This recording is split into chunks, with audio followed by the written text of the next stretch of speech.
Alors bonjour à tous. Je vais vous présenter maintenant le logiciel MongoDB Compass, qui est la version interface graphique de MongoDB, qui lui est plutôt en ligne de commande.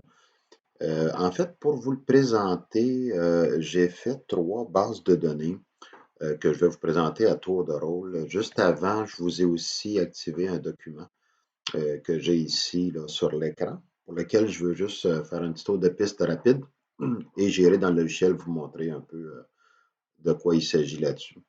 Donc, premièrement, quand vous ouvrez MongoDB Compass, vous arrivez sur l'écran que vous voyez ici et on vous propose une chaîne de caractères de connexion. Donc, changez rien là-dedans et cliquez sur le bouton Connect. Et à ce moment-là, vous allez être connecté à la base de données MongoDB dans laquelle vous allez pouvoir faire plusieurs bases de données. Okay? Donc, c'est comme un fichier dans lequel on regroupe plusieurs bases de données. Puis, je vous dirais qu'en SQL, c'est un peu le même truc. Hein? On a une base de données dans laquelle on crée plusieurs comptes, là, tout ça. Donc, c'est un peu la même philosophie.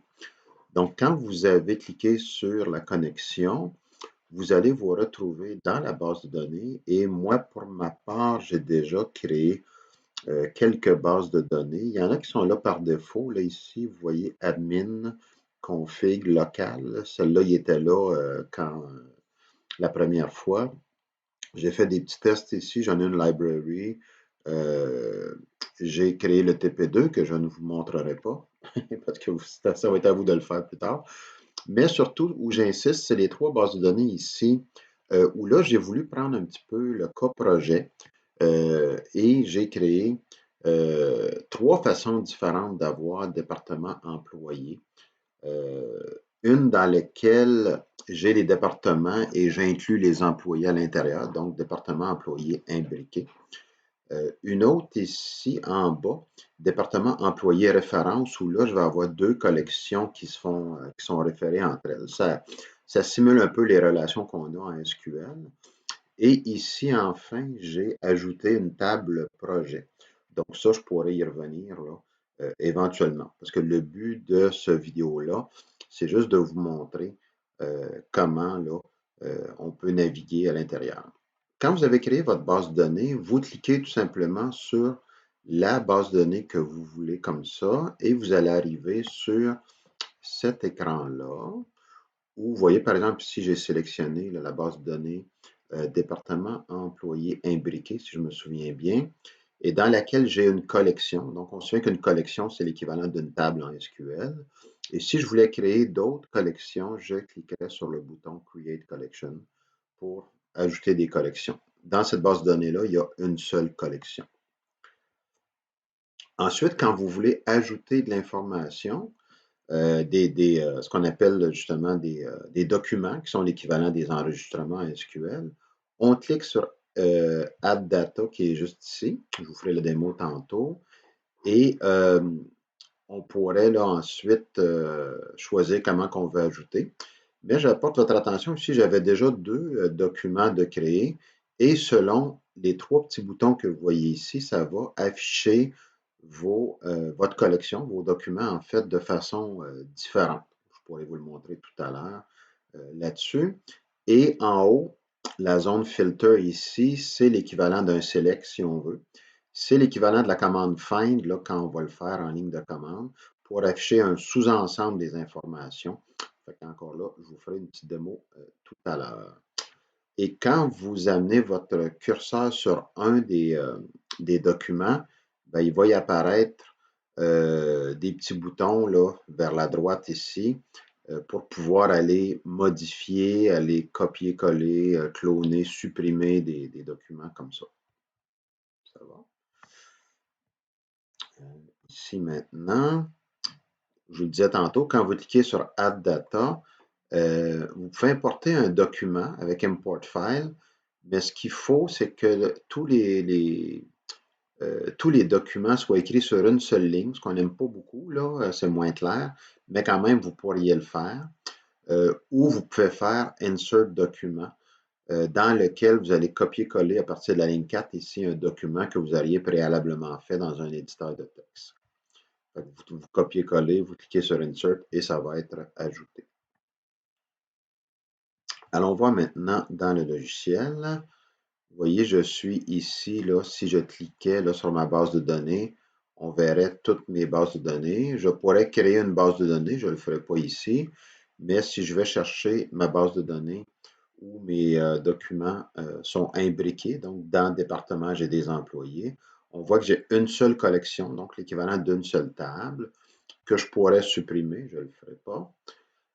Donc, si je clique dessus, je vois ici mes informations. Donc, c'est comme si j'ai deux départements, informatique et mathématiques, avec un numéro de téléphone et ici avec là, des tableaux d'employés. Donc, c'est comme des tables dans des tables, si on veut. J'aurai ici la possibilité d'aller éditer, donc d'aller modifier les données directement, d'aller ici copier ce document-là et le recoller éventuellement, ici, le cloner comme ça, ou de supprimer un document. C'est bon? Encore là, je ne le ferai pas. Et je pourrais afficher ici de cette façon-là. Et là, vous voyez, quand vous avez des petites flèches comme ça veut dire que vous pouvez éclater ça ici, puis aller voir un peu là, les informations que vous avez comme ça. Donc, je vais juste le mettre comme ça. Donc, vous voyez ici le premier département informatique. Par défaut, ici, en passant, on vous crée une clé primaire bizarre, là, on va dire ça une clé primaire système qui s'appelle underscore ID comme ça, mais vous pourriez mettre votre clé primaire, décider que, par exemple, les départements, ben, le nom du département, c'est la clé primaire. Donc, au lieu d'appeler ça nom, vous metteriez underscore ID comme ça. Je ne l'ai pas fait dans ce cas-là pour vous le montrer. Et on a ici le nom du département, son téléphone, et j'ai un tableau de deux employés. Donc, il y a Régent Deshaies et Christine Lévesque dans le département d'informatique. Et dans le département de mathématiques ici, on va aller voir ça, Serge Leduc et Claude Langevin. Donc, Pierre Labbé, c'est-à-dire trois. Ici, on voit trois employés. On pourrait aller les visualiser de cette façon-là aussi. Je ne vous cache pas, j'aime un petit peu moins ça, mais il y en a qui aiment ça. C'est peut-être plus. Il n'y a pas les accolades et tout ça, là. C'est vrai que c'est plus visuel, donc je peux aller éclater ici. On voit mes trois employés dans les départements. OK? Pour faire ça, j'avais fait dans Notepad++ ici, j'avais écrit, donc vous voyez, euh, ça vous avez ces fichiers-là, j'avais écrit donc mes documents. Donc on voit ici que j'ai un document département, bougez pas ici comme ça, département d'informatique ici, dans lequel il y a trois champs, nom, téléphone, employé. Et employé est un tableau, on voit les crochets ici, un array si vous voulez, de deux autres sous-documents qui sont des employés pour lesquels j'ai seulement le nom et le prénom. Vous comprenez un petit peu le concept. Je reviens donc ici. Vous voyez, vous pourriez naviguer d'une base de données à l'autre, d'une collection à l'autre, etc. Là, maintenant, j'attire votre attention. Ben, ce que je vous disais ici, le Add Data, quand je clique là-dessus, si je voulais importer un fichier, il faudrait que j'entre le nom du fichier ici. Et si la syntaxe est valide, je pourrais faire import, mais vous comprenez que dans le cas qu'on a ici, ça ne fonctionnerait pas. Il faudrait que je mette tout ça sur une ligne, donc c'est un peu difficile à lire. Vous pourriez à la place, j'annule ça, comme je vous disais, comme on ne fait pas beaucoup de documents, faire Insert document et vous copier-coller à partir de la ligne 4 ce que vous aviez dans votre éditeur et vous faites Insert et le tour est joué. Dernière chose ici, pour faire les filtres, on peut le faire ici directement là. C'est sûr que dans les exercices TP, tout ça, je vais vous demander de faire les commandes. Donc, vous allez copier-coller la syntaxe tout simplement.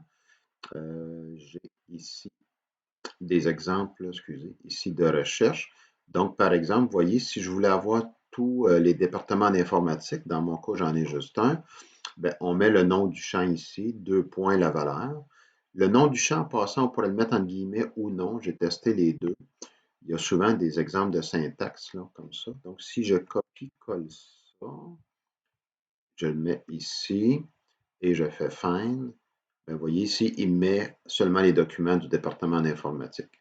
Si je veux revenir à voir tous les documents, je fais Reset, je reviens au début comme ça. Par exemple, si je veux juste avoir euh, ceux que la sous-chaîne FOR, donc il y a juste informatique, On précède ça de slash comme ça, avant et après. Mais je vous montrerai d'autres façons éventuellement avec ce qu'on appelle un regex, là, un regular expression, là. Donc, je pourrais aller copier-coller ça ici. Je fais un find. Encore là, j'ai que informatique qui contient FOR comme ça. On peut aller sur des champs aussi, faire, et ça, vous avez ça dans le document, là, des plus grands, plus petits, plus grands égal, etc. Donc ici, je vais avoir tout ça dans le téléphone et GT, c'est greater, plus grand que 5850. Je ne vous cache pas que la syntaxe est un peu ardue d'un fois, hein, parce que vous voyez, il y a d'abord des accolades, le champ, deux points, une autre paire d'accolades pour la valeur. Le GT est précédé d'un signe de dollar, donc ça commence à être un peu lourd, mais c'est pas nous qui décidons ça. Je le copie-colle ici comme ça. Je fais un find. Donc, plus grand que 5850, il va y avoir seulement le département de mathématiques où le téléphone est 5900. Ça va. Et ici, on pourrait aller chercher une information dans un sous-document. Donc, on donne le nom du champ employé, point nom. Donc, je vais chercher le nom de employé. Comme ça, je copie-colle encore une fois ici, parce qu'on voit ici que j'ai employé qui est un tableau. Donc là-dedans, je vais dire, ben, dans mes employés, va me chercher ceux qui ont des haies. Et il y aurait seulement le département d'informatique dans lequel il y a un DE qui est ici. Donc, on peut aller chercher comme ça de façon imbriquée. Fait que ça va bien comme ça, mais vous comprenez que si on voulait manipuler les employés de façon unique, ça serait un petit peu difficile. C'est pourquoi, dans une autre vidéo tout à l'heure, je vais vous montrer comment avoir deux collections, donc une collection de départements, une collection d'employés, et on aurait des références là-dessus. C'est ce qui fait le tour là, du première approche de MongoDB Compass.